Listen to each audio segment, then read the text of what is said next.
History doesn't repeat itself, but it does follow a pattern. The Roman Empire reached it. The British Empire reached it. Even the Soviet Union reached it. At first, no one seemed to notice. The flags were still flying high, the armies still marched with precision, and the leaders still spoke with unwavering confidence. But just beneath the surface, something had already broken. Every great empire, no matter how powerful it seems, eventually reaches one final stage. And once it does, collapse becomes inevitable. This isn't just a theory, it's a clear pattern written across 2,000 years of human history. And once you see this pattern, you can never unsee it. It changes the way you look at the world around you, forever. Ever wonder how empires rise? It always starts the same way. Expansion. Land is conquered, trade routes are secured, and influence spreads across the map. Think about it. Rome expanded all across Europe.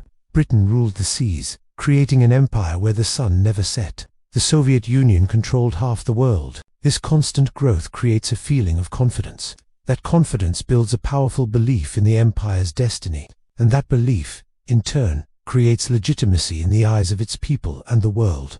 But here's the hidden danger. Expansion feels like strength, even when the foundations are cracking under the strain. Empires often mistake their massive reach for true stability, not realizing they're stretching themselves too thin. It's a pattern we've seen time and time again throughout history. Ever wondered how mighty empires fall? It's not always a big, dramatic battle. Often, it's something much quieter. When an empire hits its peak, it stops depending on brilliant leaders and starts relying on systems. Think about it. Bureaucracy balloons, rules pile up, and institutions become sacred cows that no one can question. Suddenly, making a simple decision takes forever. Responsibility gets lost in a maze of paperwork.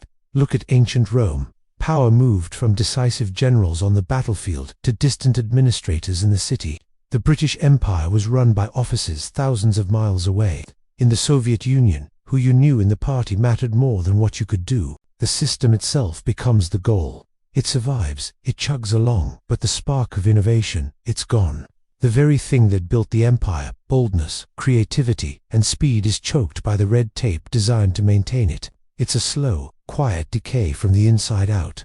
Thanks for watching, and if you found this interesting, don't forget to subscribe. This is where the real damage begins. Empires stop producing value and start extracting it. It's a subtle shift, a quiet turning of the gears, but it's the beginning of the end. You see, a healthy empire, a thriving civilization, is built on innovation and creation. It builds things, discovers things, and makes life better for its people. But then, something changes. The focus shifts from creation to extraction. Think about it. Taxes start to creep up, not to fund new, exciting projects, but just to maintain the old system. The government's debt begins to swell, growing larger and larger until it feels like a weight on everyone's shoulders. And the currency, the very symbol of the empire's economic strength, starts to weaken. History is filled with examples.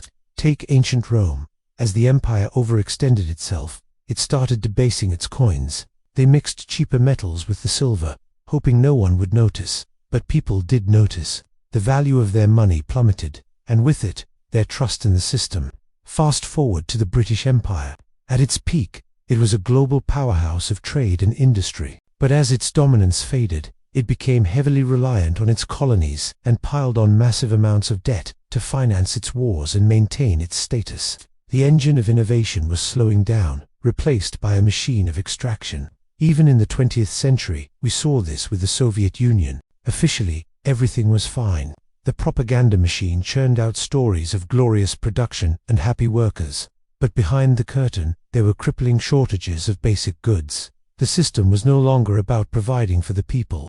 It was about preserving itself at all costs. This is the critical point. The economy stopped serving the people. Instead, the people are forced to serve the system.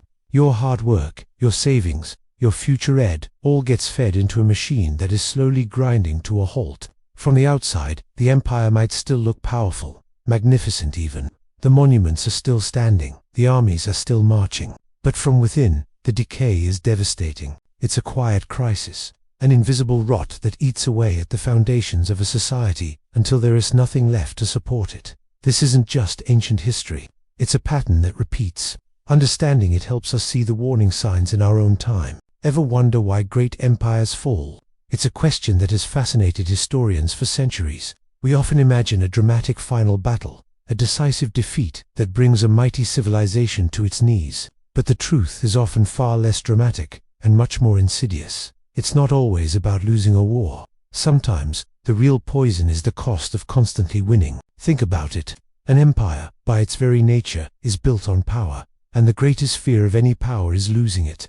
This fear creates a vicious cycle. To protect what they have, empires pour more and more resources into defense. Armies swell to an unsustainable size. Arsenals overflow with weapons that grow more complex and expensive. War stops being a last resort and becomes a permanent state of being. We've seen this pattern repeat throughout history. The Roman Empire was locked in a state of perpetual conflict along its vast, sprawling borders, constantly pushing back against barbarian tribes. At its peak, the British Empire had to defend colonies and trade routes that spanned the entire globe, a logistical and financial nightmare. In more recent times, the Soviet Union got caught in a ruinous arms race, desperately trying to match the military might of the United States on every continent. This is where the fatal flaw appears. Every dollar, every pound, every ruble spent on a new legion, a new battleship, or a new missile is a resource that isn't being invested elsewhere. It's not building roads, improving schools, or funding new scientific discoveries. Slowly but surely, fear begins to replace strategy. The empire becomes reactive, obsessed with holding on to what it has, rather than building something for the future. It's a slow-motion collapse, happening from the inside out. Empires don't go bankrupt because they lose a single war. They go bankrupt because they can no longer afford the astronomical price of their own dominance. This is the imperial point of no return, but the economic cost is only half the story. The other, perhaps more critical part, is the erosion of belief. When an empire is consumed by fear, a strange thing happens to its people. Their faith begins to crumble. But they don't stop believing in the enemy. That's what the state wants them to do. Instead, they stop believing in their own system. When a government's main priority is self-preservation, truth becomes a liability. Dissent is no longer seen as a healthy part of public debate. It's reframed as betrayal. The complex realities of the world are flattened into simple, reassuring narratives. Propaganda replaces genuine information. We saw this in ancient Rome, where emperors would silence or execute critics who dared to point out the cracks in the imperial facade. We saw it in Britain, where calls for colonial reform were ignored until it was too late. And we saw it in the most dramatic fashion with the Soviet Union. The government constructed a complete fantasy, an alternate reality of progress and prosperity, and demanded its citizens believe it. This grand illusion was maintained for decades, through secrecy and intimidation. And then, Chernobyl happened. The catastrophic failure of the nuclear reactor was a disaster so immense, so undeniable, that it couldn't be hidden or spun. The lies were exposed for the entire world to see. The truth came out, and it shattered the last remnants of public trust. Once that trust dies, the social contract is broken. The only thing left to maintain order is force. But ruling through fear is the most expensive form of government there is. It requires constant surveillance, a vast security apparatus, and the suppression of a resentful populace.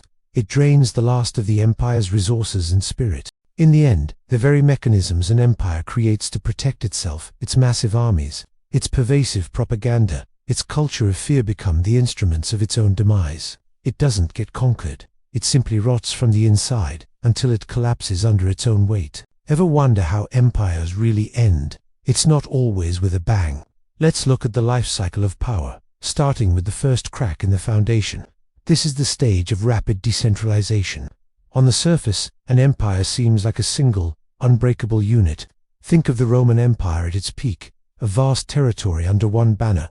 But then, things start to change. Regions that were once content start demanding more autonomy. The Gauls, the Britons, the Egyptians, they all begin to remember their own identities, their own cultures, their own histories before Rome. The empire, which once felt like a source of stability and prosperity, now starts to feel like an occupying force. Allies, who once stood shoulder to shoulder with the empire, begin to question their loyalty. Is this alliance still beneficial? Or are we just propping up a power that no longer serves our interests? The very idea of what it means to be part of the empire fractures. It's a crisis of identity. This isn't just ancient history. We saw it when Rome eventually split into the Western and Eastern empires, a formal recognition of a division that had been growing for decades. It happened again when Britain's colonies, one by one, decided that the future was brighter without London. From America to India, the cry for independence grew too loud to ignore. And more recently, think about the Soviet Union. The Baltic states, Ukraine, Georgia, all these republics, once bound together under the hammer and sickle, began to demand their own sovereignty. The empire might still exist on a map, a single color stretching across continents, but in the hearts and minds of its people, it's already broken apart. This stage can happen surprisingly fast. What seems like unshakable loyalty can evaporate in a generation, or even a few years. Once the momentum for independence begins, the center can no longer hold. After the cracks of decentralization comes the final stage, and this is the part that movies and epic poems usually get wrong.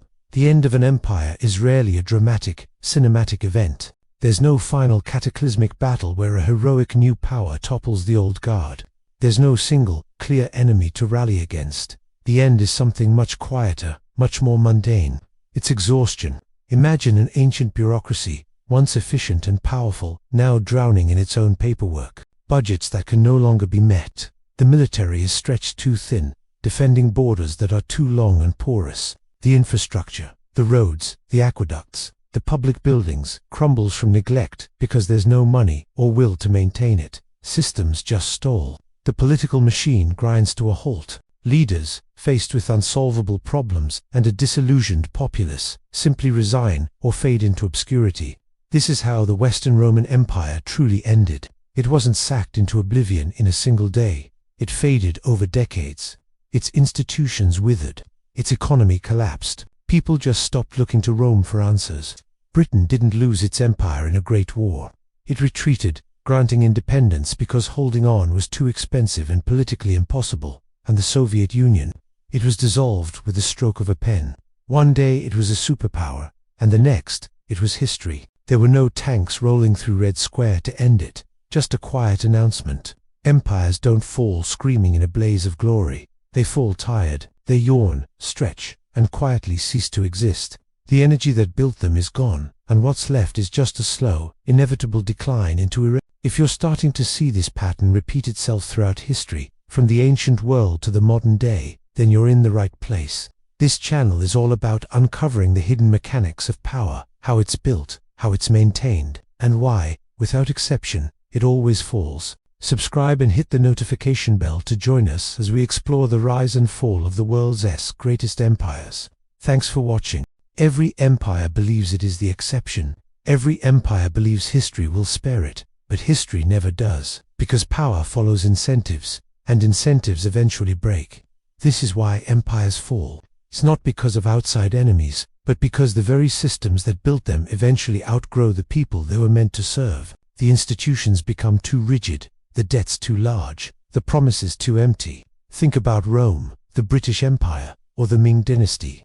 They all thought they had figured it out, that their rule was destined to be eternal. But the pattern is undefeated, and it always ends the same way. In our next video, we'll examine a modern empire and look for the warning signs that history tells us can never be ignored. What do you think those signs are? Let me know in the comments below, and don't forget to subscribe.